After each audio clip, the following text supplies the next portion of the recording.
तो दोस्तों हाल ही में अर्मेनिया की तरफ से भारत से बड़े मात्रा में हथियारों को खरीदने को लेकर समझौता किया गया है। रिपोर्ट के मुताबिक अर्मेनिया भारत से multi variant rocket launcher Pinaka को खरीद रहा है। वहीं पे रिपोर्ट में यह भी दावा किया जा रहा है कि खाली पिनाका नहीं बल्कि अर्मेनिया की तरफ से डील के तहत भारत से कुछ अन्य हथियारों को भी खरीदा जा रहा है, जिनमें एंटी टैंक गाइडेड मिसाइल से शुरू करके कुछ अन्य तरीके के एमुनिशन भी शामिल है। दोस्तों अर्मेनिया भारत के लिए एक ऐसा देश है जो भारत से पहले भी बड़े मात्रा में हथियारों को परचेज कर चुका है और इस हथियार के डील के साथ ये भी बताया जा रहा है कि खाली ये एकमात्र डील नहीं बल्कि अर्मेनिया के द्वारा भारत के और भी कुछ हथियारों को लेकर इंटरेस्ट दिखाया जा रहा है, जिनमें शॉर्ट रेंज के बैलिस्टिक मिसाइल प्रलय तक शामिल है। और रिपोर्ट में यही बताया जा रहा है कि अर्मेनिया के बेड़े में इस्तेमाल होने वाले रशियन मेड स्प्लेंडर मिसाइलों को रिप्लेस करने के लिए शायद अर्मेनिया के द्वारा भारत से प्रलय मिसाइलों को खरीदा जाए। दोस्तों आज के इस वीडियो में आप लोगों को बताऊंगा कि भारत के ये प्रलय मिसाइल असल में कितना ताकतवर है और प्रलय मिसाइल और स्प्लेंडर मिसाइल के अंदर क्या अंतर है और कैसे प्रलय मिसाइल स्प्लेंडर से बेहतर है। तो डिटेल में जानने के लिए वीडियो के आखिर तक बने रहिए और चैनल को सब्सक्राइब और वीडियो को लाइक जरूर कीजिए। तो दोस्तों कुछ रिपोर्टों में दावा किया जा रहा है कि अर्मेनिया अपने आर्सेनल के रशियन मेड स्प्लेंडर मिसाइलों को संभावित भारतीय मिसाइलों से रिप्लेस कर दे। और रिपोर्टों का यह भी दावा है कि अर्मेनिया भारत से लॉइटरिंग म्यूनिशन और Pralay canister launch tactical surface to surface short range मिसाइलों को खरीदने को लेकर इंटरेस्टेड है। जबकि इसके अलावा अगर अर्मेनिया और भारत के बीच के डिफेंस डीलों को देखा जाए तो अर्मेनिया की तरफ से हाल ही में ही भारत से पिनाका मल्टी बैरल रॉकेट लॉन्चरों को खरीदने को लेकर समझौता किया गया है, जबकि अर्मेनिया इससे पहले भारत से स्वाति वेपन लोकेटिंग रडारों को भी खरीद चुका है। हालांकि दोस्तों अर्मेनिया के बेड़े में जो स्प्लेंडर मिसाइल है इसे लेके तो सवाल पहले ही उठ चुका था और नगानो काराबाख का लड़ाई मतलब अर्मेनिया और अजरबैजान के बीच में जो साल 2020 में लड़ाई हुआ था, उस लड़ाई के बाद अर्मेनिया के प्रधानमंत्री की तरफ से बयान देते हुए बताया गया था कि किस तरीके से अर्मेनिया जो स्प्लेंडर रशियन मेड मिसाइलों का इस्तेमाल कर रहा था वो लड़ाई के दरमियान दागे जाने के बाद एक्सप्लोड नहीं हुआ और कैसे ये जो मिसाइल है ये एक्यूरेसी के मामले में काफी कमजोर है। अर्मेनिया के प्रधानमंत्री की तरफ से ये भी क्लेम किया गया कि लड़ाई के दरमियान जिस तरीके से रशियन मेड ये मिसाइलों को काम करना चाहिए था उस तरीके से ये मिसाइल काम नहीं किया। जबकि दूसरी तरफ अगर भारत के द्वारा निर्माण किया हुआ प्रलय मिसाइलों को देखा जाए तो ये basically Chinese Dongfeng 12, Russia 9K 720 स्प्लेंडर और ह्यूमन 2 जैसे मिसाइलों के एक ऑल्टरनेटिव मिसाइल है। दोस्तों ये जो मिसाइल है ये असल में सॉलिड फ्यूल रॉकेट मोटर का इस्तेमाल करता है और ये क्वाइज बैलिस्टिक ट्रेजेक्टरी को फॉलो करता है। हालांकि इसके अलावा ये भी बताया जाता है कि ये जो मिसाइल है ये मिड एयर में मैन्यूवर कर सकता है, क्योंकि मिसाइल में मैन्यूवरेबल री एंट्री व्हीकलों का इस्तेमाल किया गया है, जिससे ये मिसाइल बैलिस्टिक मिसाइल डिफेंस इंटरसेप्टरों को भी आसानी से चकमा दे सकता है। हालांकि इसके अलावा प्रलय मिसाइलों को लेकर यह भी दावा किया जाता है कि प्रलय मिसाइल में एक कॉम्पोजिट प्रोपेलेंट का इस्तेमाल किया जाता है जो high energy material research laboratory की तरफ से के सीरीज के मिसाइल सागरिका के लिए डेवलप किया गया था। और इस तरीके के कॉम्पोजिट प्रोपेलेंट असल में अग्नि सीरीज के मिसाइल में इस्तेमाल होने वाले प्रोपेलेंटों के मुकाबले में भी अधिक इफेक्टिव और अधिक पावर जनरेट कर सकता है। दोस्तों ये जो प्रलय मिसाइल है ये 350 किलोग्राम से लेके 700 किलोग्राम के एक्सप्लोसिव फ्रेगमेंटेशन वॉरहेड को कैरी कर सकता है। जबकि इसके अलावा इसमें प्रिसीजन कम ब्लास्ट और रनवे डिटेरेंट पेनिट्रेशन सब एमुनिशन को कैरी किया जा सकता है। और दोस्तों इस एक्सप्लोसिव के ऊपर डिपेंड करके ये जो मिसाइल है 150 किलोमीटर से लेके 500 किलोमीटर के रेंज तक टारगेट को निशाना बनाने में सक्षम है। प्रलय मिसाइल को भारत की तरफ से इस तरीके से बनाया गया है कि ये जो मिसाइल है दुश्मन के radar communication installation command and control centre से शुरू करके एडवांस एयरफील्ड और अन्य ऐसे कई तरीके के ग्राउंड इंस्टॉलेशनों को तबाह कर सकता है। प्रलय मिसाइल सिस्टम असल में रोड मोबाइल और हाईली मोबाइल टैक्टिकल मिसाइल है, जिसे भारत की आवश्यकताओं को ध्यान में रखते हुए बनाया गया है और इसे इस तरीके से बनाया गया है कि ये आर्म फोर्सेस में शॉर्ट रेंज के मिसाइल में काम तो कर सकता है, साथ ही साथ ताबड़तोड़ हमले में भी उपयोग में आ सकता है। दोस्तों भारतीय प्रलय मिसाइल और रशिया के स्प्लेंडर मिसाइल को अगर हम आमने सामने कंपेयर करें तो स्प्लेंडर मिसाइल असल में रशिया की तरफ से डेवलप किया हुआ शॉर्ट रेंज के एक बैलिस्टिक मिसाइल है, जिसे साल 2006 से इस्तेमाल किया जा रहा है। रशियन आर्मी के ग्राउंड फोर्सेस के अलावा इसका इस्तेमाल अर्मेनिया, अल्जेरिया और बेलारूस के तरफ से किया जा रहा है। इन मिसाइलों का टोटल 3 वेरिएंट है, जिनमें Splendor M Russian arm forces के लिए बनाया हुआ मिसाइल है, जबकि स्प्लेंडर के एक क्रूज टाइप मिसाइल है और स्प्लेंडर ई असल में इसके एक्सपोर्ट ओरिएंटेड वेरिएंट है, जिसका इस्तेमाल अर्मेनिया के द्वारा किया जा रहा है। वहीं पे इसके सामने अगर प्रलय मिसाइलों को देखा जाए तो ये भारत के DRDO के तरफ से डिजाइन और डेवलप किया हुआ एक टैक्टिकल शॉर्ट रेंज के बैलिस्टिक मिसाइल है, जिसका इस्तेमाल फिलहाल इंडियन आर्मी की तरफ से ही किया जा रहा है। दोस्तों रशिया के स्प्लेंडर मिसाइलों को अगर देखा जाए तो रिपोर्ट में बताया जाता है कि हर एक स्प्लेंडर मिसाइल का कीमत करीब करीब $3 मिलियन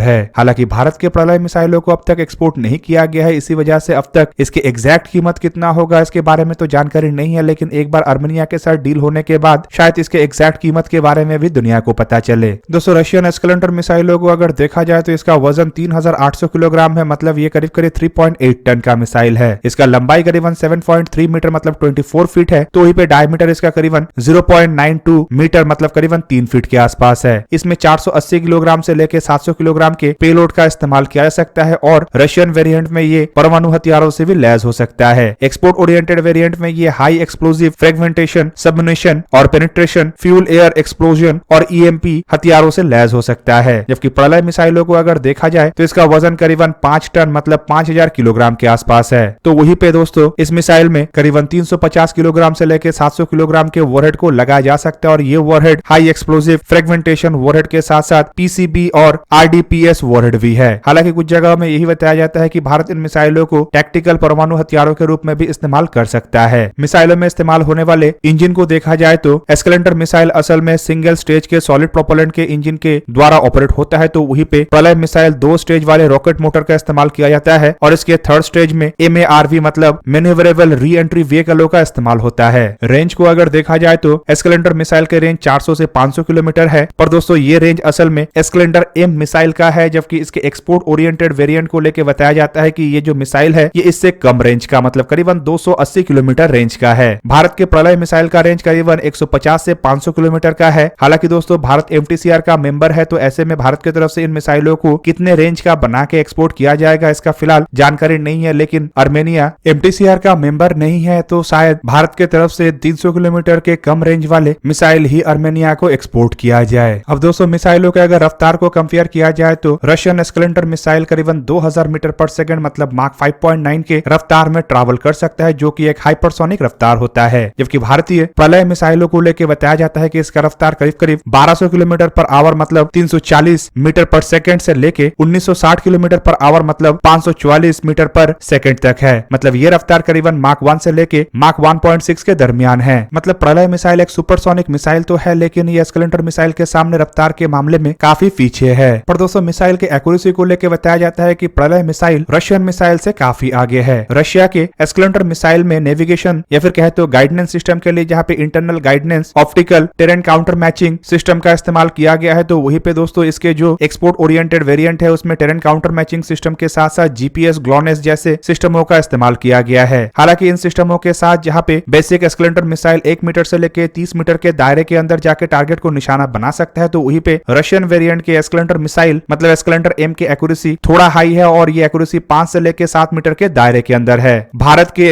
प्रलय मिसाइल में नेविगेशन और गाइडेंस सिस्टम के लिए इंटरनल नेविगेशन के साथ कुछ अन्य सिस्टमों का इस्तेमाल किया गया है, जिस कारण ये जो मिसाइल है इसके एक्यूरेसी 10 मीटर के दायरे से कम है। मतलब बेसिक एस्केलेंडर मिसाइल के मुकाबले में जो भारत के प्रलय मिसाइल है ये अधिक एक्यूरेट वाला मिसाइल है। दोस्तों मिसाइलों के अगर लॉन्च प्लेटफॉर्मों को देखा जाए तो दोनों ही मिसाइलों को टैक्टिकल हाईली मोबाइल प्लेटफॉर्म से दागा जा सकता है और एस्केलेंडर मिसाइल के लिए जहाँ पे मोबाइल टैक्टिकल इरेक्टर लॉन्चर का इस्तेमाल होता है, तो वहीं पे प्रलय मिसाइल भी इसी तरीके के लॉन्चरों के द्वारा दागा जाता है। प्रलय मिसाइल के लिए लॉन्चर के रूप में 8x8 भारत हैवी अर्थ मूवर्स लिमिटेड और टाट्रा की तरफ से निर्माण किया हुआ ट्रांसपोर्ट इरेक्टर लॉन्चर का इस्तेमाल किया जाता है। तो दोस्तों ये था आज का वीडियो। अगर आपको वीडियो अच्छा लगा तो लाइक कीजिए और मेरे चैनल को सब्सक्राइब कीजिए और साथ में बना हुआ बेल आइकन को भी प्रेस कर दीजिए ताकि आप मेरा वीडियो देख पाए सबसे पहले। जय हिंद।